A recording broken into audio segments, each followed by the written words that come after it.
Bwana Yesu asifiwe. Ninakusalimu kwa jina la Yesu Kristo wa Nazareti. Mungu ni mwema, Mungu ni mwaminifu.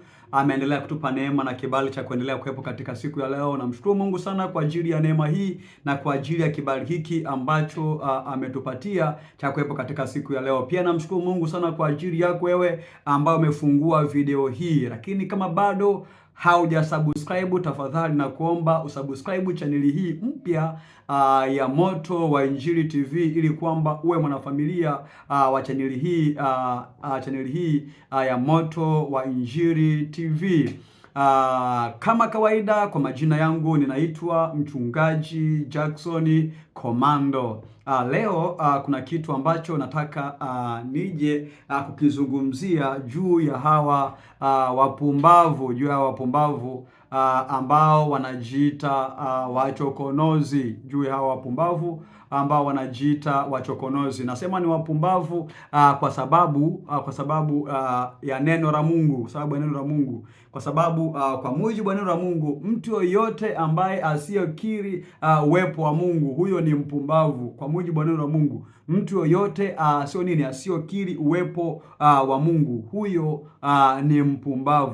ni mpumbavu. Lakini siku zote uzima huleta kiburi. Kuna kiburi cha uzima, na hichi ndicho ambacho kinawasumbua hawa vijana wenzetu wachokonozi ambao hawatambui uwepo wa Mungu, ambao wanasema kwamba kwa nini hakuna Mungu.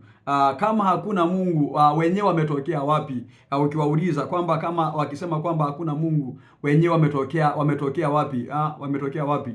Kama akisema kwamba hakuna Mungu. Kwa hiyo ni vitu ambavyo haviingia akilini wala haviwezi kuingia akilini. Kuna watu wengine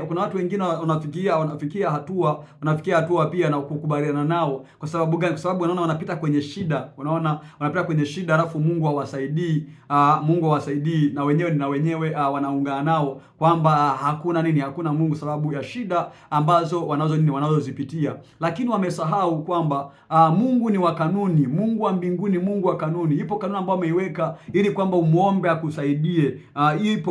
Ipo kanuni. Lakini vinginevyo inabidi tuwe mvumilivu, usubirie. Inabidi uwe mvumilivu, usubirie kile ambacho wanapewa watu wote, na wewe upate. Lakini kama sio hivyo, wala usilalamie kwamba unamwomba Mungu akusaidii. Kuipo kanuni ya kumwomba Mungu. Mungu tu haombwi tu kama kwamba utoke nyumbani ama uamke tu na kumwomba Mungu. Ipo kanuni ambayo Mungu ameiweka ili kwamba uweze kumwomba. Vinginevyo inabidi tu ukae, utulie, usubiri kile ambacho Mungu anakitoa kwa ajili ya watu wengine, basi na wewe ukipate. Kama mvua, kama hakuna mvua, kama mvua hazinyeshi, hapo kuna wajibu wa kumwendea Mungu. Watu wote, mtu yote, hata ambaye hajaokoka, amwendee Mungu ni juu ya habari ya mvua, ili kwamba mvua inyeshe. Na kwa habari za nini, za kula, habari za kula, hiyo ni haki ya kila mmoja kumwomba Mungu kuhusu habari za kula. Lakini kanuni pia ya kula ni kufanya kazi. Hiyo ndio kanuni ya kula. Maandiko yameshasema kwamba asiyofanya kazi na asile, na tafasiri ya kutokula ni kufa. Kwa hiyo hivyo ni vitu ambavyo vinaweza kuwachanganya watu, na watu wanakubaliana na hawa vijana wenzetu ambao wanajiita wachokonozi. Kwa sababu gani? Kwa sababu ya misingi hiyo, kwamba wanaona wanaomba alafu hawajibiwi. Kanuni ya Mungu ya kumwomba, kwanza ni lazima uwe mtakatifu. Yaani hakikisha umekuwa mtakatifu. Kanuni ya pili, kutumia jina la Yesu kwenye maombi yako. Hiyo ndio kanuni ya Mungu kuombwa. Lakini vinginevyo utakuwa unapiga tu kelele bure. Na amesema macho yake hayawezi kuwa karibu na wewe ambaye mwenye dhambi. Macho ya Mungu yanawaelekea wale wamchao. Hayo macho ya Mungu yanawaelekea wale ambao wanaomcha Mungu, na sio vinginevyo. Kwa hiyo wewe ambaye unaweza kuungana nao, anajua kuna watu wengine wanaungana nao kwenye comment, unaweza kusoma, kuna watu wanaungana nao kwamba wewe wamesema sahihi. Kwa hiyo hawa kwa mujibu wa neno ni wapumbavu. Kwa mujibu wa neno ni wapumbavu. mengine yote hawa yanawahusu, lakini hicho ni kiburi, hicho ni kiburi cha uzima, hicho ni kiburi cha uzima, na hicho ni kiburi cha uzima. Lakini laiti wange nini, labda tuseme kwamba wangekufa alafu wakaenda kutana na huyo Mungu ambaye anasema hawapo, baadaye warudi, alafu najua wangesema kwamba kweli Mungu yupo. Lakini hiyo nafasi wapo wanaoipata, wapo ambao wanaipata, lakini sio wote. Kwa hiyo hawa wachokonozi ni wapumbavu. Hawa chokonozi ni wapumbavu kwa mujibu wa neno la Mungu. Na Mungu namna alivyo, Mungu afanye mambo ya haraka. Mungu afanye mambo ya haraka, kwamba sio umtukane, sio ufanye nini. Yaani Mungu anatulia. Mungu akurupuki, wala haendeshwi na matusi ya binadamu. Wewe ambaye umechoka na 2000 pia na 2021 na 2021 naona kuna mtu mmoja pia aliibuka, huyu wa Fandesere 2021 aliibuka, anaanza kumtukana Mungu kwamba Mungu sijui ni nini, hata matusi ambayo kumtukana Mungu hata kurudia mdomoni, ulimi unakuwa mzito, hawezi kurudia yale matusi ambayo alikuwa mtukana Mungu. Lakini ukiangalia bado mpaka leo bado yupo. Mungu ni Mungu wa kanuni, wala Mungu haendeshwi na hisia wala kurupuki. Mungu kwa wakati wake anatenda, Huyu ambaye anasema hakuna Mungu, ipo siku, na tunaomba Mungu asije akatambua yupo Mungu wakati amechelewa, wakati amechelewa. Kwa hiyo hawa na wengine ambao wanawaunga mkono, kwa mfano kama ile ya Fandesere ile 2021 ambao kwa kusema kwamba hakuna Mungu. Nilishangaa sana na nimeshangaa sana kwani ni kuona kuna watu ambao kwenye video wanalike kwamba wanakubaliana. Ndugu zangu, Mungu yupo. Mungu yupo. Kwa sehemu tunajua Mungu yupo. Kwa sababu gani?